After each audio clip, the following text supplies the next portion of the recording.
Сәлем барлықтарыңызға. Бүгін сәуір айының 2020 жылы сәуір айының жұлдыз жорамалы тараздарға арналады.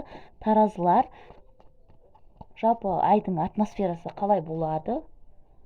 Сіз көбінесе ашуға берілуіңіз мүмкін, көбінесе өз-өзіңізге сенбеушілік болуы мүмкін, постоянно қимылда, постоянно іс-әрекетте жүруіңіз мүмкін. Аздаған ашу болуы да мүмкін. Бұл жерде полностью 30 күн, 31 күн ашумен жүресіз деп айта алмаймын. Жалпы айтқан кезде көп жағдайларда, көп ситуацияларда сіз көбінесе байыптылықпен, сабырлылықпен қарамайсыз, яғни ашумен қарауыңыз мүмкін. Енді махаббат мәселеңізді көретін болсақ, бұл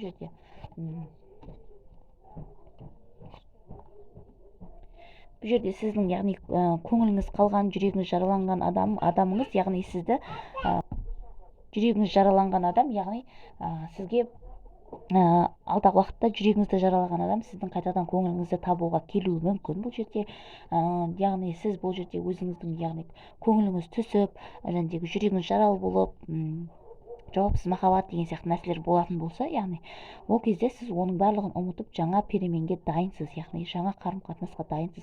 Осы сәуір айында жаңа қарым-қатынас құру ықтималдығыңыз да өте жоғары. Сіз өйткені дайын болып тұрсыз. Енді жүрек жаралану деген нәрсе жоқ деген сияқты нәрселерді көрсетіліп тұр бұл жерде.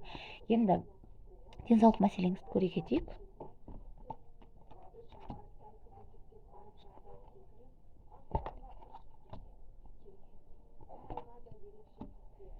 Денсаулық мәселеңізде бұл жерде сізде яғни аздаған әр жеріңіз ауырған сияқты болуы мүмкін, бірақ бұл жерде уайымдамаңыз дегенді көрсетіп тұр. Одан кейін сіз өзіңізді жақсы сезінесіз.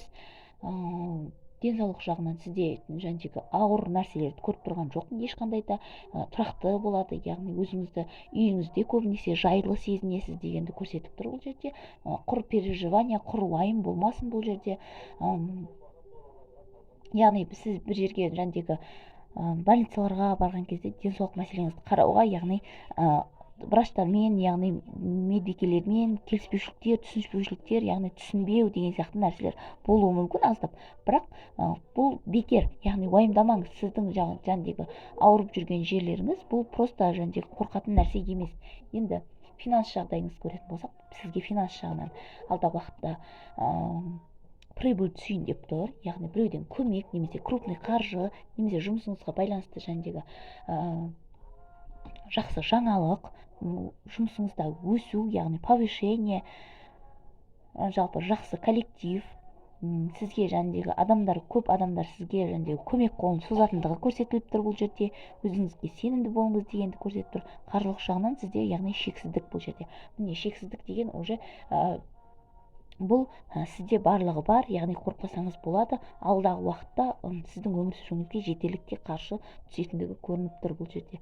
Жалпы сәуір айында сіз өзіңізді толыққанды сезінесіз, финанс жағынан қысылмайтындығыңыз көрініп тұр. Менімен бірге болғандарыңызға рахмет. Ұнаса лайк басыңыздар, комментарий жазыңыздар. Сау болыңыздар.